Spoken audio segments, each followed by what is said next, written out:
பகல்காம் பயங்கரவாத தாக்குதலுக்கு பதிலடி கொடுத்து நடத்திய ஆபரேஷன் சிந்தூர் நடவடிக்கை தொடர்பான புதிய வீடியோவை இந்திய ராணுவம் வெளியிட்டுள்ளது. ஆபரேஷன் சிந்தூர் நடவடிக்கையின் போது பாகிஸ்தான் ராணுவம் மற்றும் பயங்கரவாதிகள் ஏவிய ஏவுகணைகள் மற்றும் ட்ரோன்களை இந்தியாவின் வான் பாதுகாப்பு அமைப்பான S-400 வானிலேயே தடுத்து துல்லியமாக அளித்ததாக கூறப்பட்டது.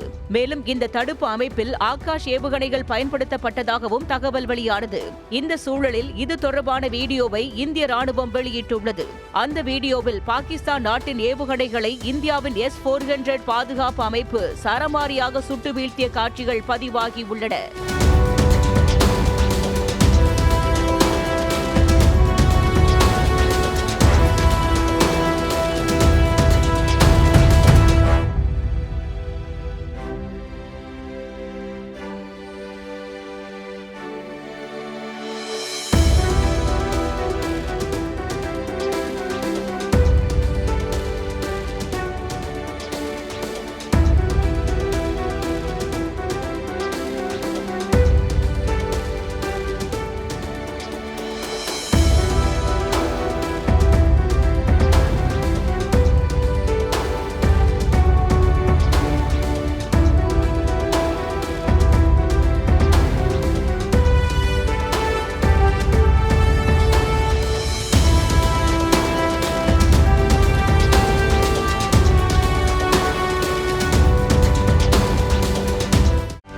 செய்திகளை உடனுக்குடனும் துல்லியமாகவும் தெரிந்து கொள்ள சப்ஸ்கிரைப் பண்ணுங்க.